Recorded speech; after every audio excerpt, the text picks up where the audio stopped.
Yeah, I'm right back at you like I never left, and I'm gonna go this hard to my last breath. It's Lil Kenny Russell, Canoon, Consul of Moon. You already know what you're gonna get when you step in the room. You're now dealing with Canoon. I'm here. While I'm here, I'm gonna make the information direct and clear because a lot of y'all can't hear. Now, welcome back to Make My Ancestors Great Again. This is My Thoughts 98. And I'm kind of in the middle of dealing with fictitious like characters or fictitious characters, created entities and created characters and things of that nature. So I want to carry on. First, I went through the lamb story where the donkey talked. That's fictitious. Never been a lamb, never been a donkey. Then I went into Jonah. Never was a gentleman named Jonah. Never was no whale.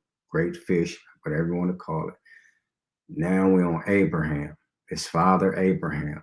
Okay, the great father Abraham, Avram, all these different names.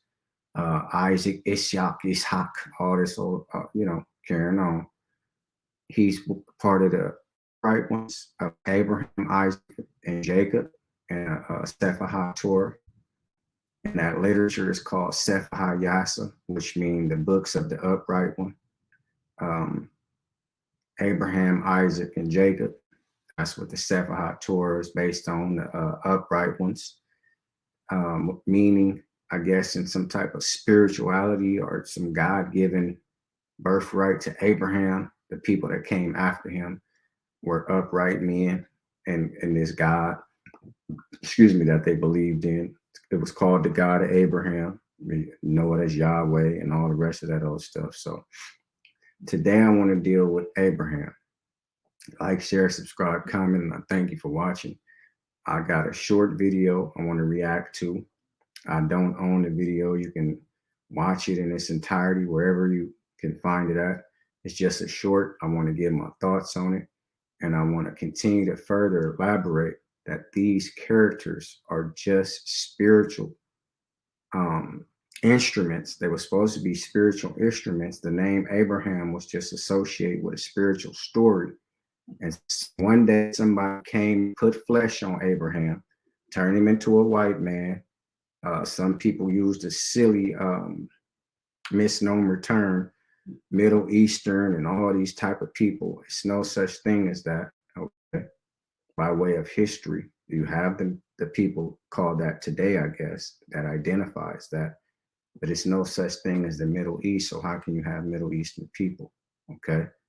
The Middle East is a brand new occurrence. It's not even 100 years old yet. Okay. If you know what I'm talking about or speaking about, it's not even 100 years old yet. So that's a new term. It's a misnomer. It's Northeast Africa. So to derive some people called Middle Easterns, you acting like something predates the term, and you don't have no business predating the term before the term was derived. Okay. So let's look at the video, and I'm gonna give my thoughts on the video. To test his obedience, God told Abraham to sacrifice his son as an offering to him. Abraham trusted God and sought to obey him.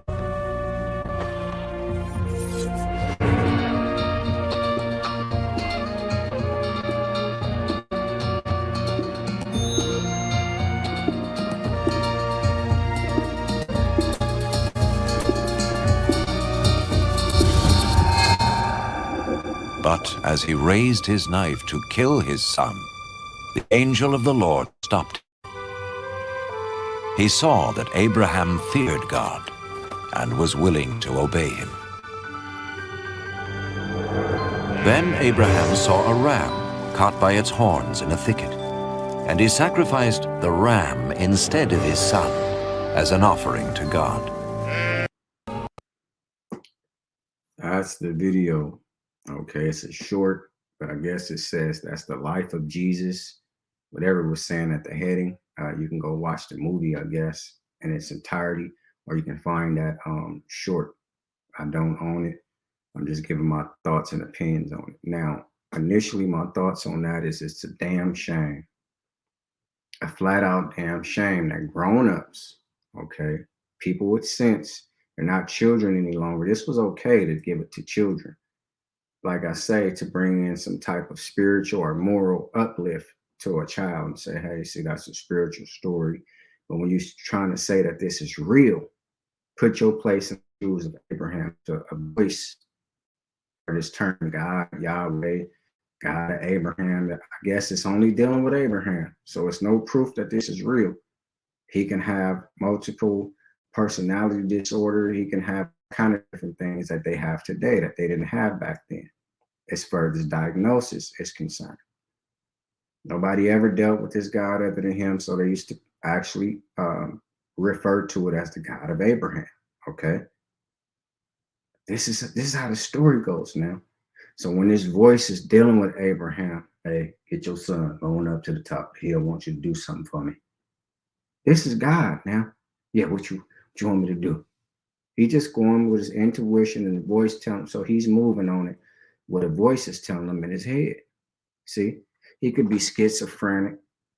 He can have all kind of things going on. Like I said, multiple personality disorder, anything. Get your only son. Get you a sharp butcher knife, nice sharp knife. I want his throat slit or cut or killed because I want to make sure that this voice you hear, you really gonna, have some understanding and obey what I am. Just a voice now. Okay. Gather up his son, grab him up, tie him up. Good knots. Nice bow tie knots. Tying him real good. I mean, you would have thought he had some type of experience with the Boy Scouts. I mean, tying double knots before the Boy Scouts even came out. Triple good knots. Put a noose to shame, because on there, you've seen it. The little boy, he couldn't even, if he wanted to shiver his way out, he couldn't. So he just took his faith. He covered his eyes up with them little blinders, and he just sat there like, shucks, I couldn't get out of this if I wanted to. He tied that with all the powers of the Lord on his side, I guess. Them knots were so tight. I mean, come on now. Take the child up there, pull out a nice shiny silver butcher knife, say, oh yeah, voice. But he talking up to this guy. Hey, voice, I'm gonna deliver on this foolishness. I have to ask a human being, would you do that? And today, if you heard a voice, nobody dealt with this term God in years, but you say, hey, you don't want to know how you talk to God? All you gotta do is pray, and then God will talk to you. That's the silly stuff you deal with. You keep that foolish nonsense, that silliness. If you hear something in your head, hey man, don't pay your rent. Give all your money to the church. You will be a damn fool to act on that, and you can be a damn fool to continuously do things like that. That's up to you. Hey, it's that voice again. Don't eat no supper. Take that $10 you're gonna get your Whopper combo with and bring it down to the church house. Reverend Creflo Dollar and TD Jakes needs another airplane and a mansion.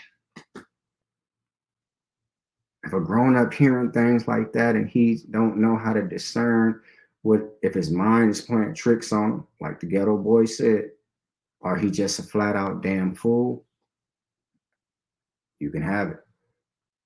So he gets up to the hill. Abraham, let's continue with the story. Got a sharp butcher knife.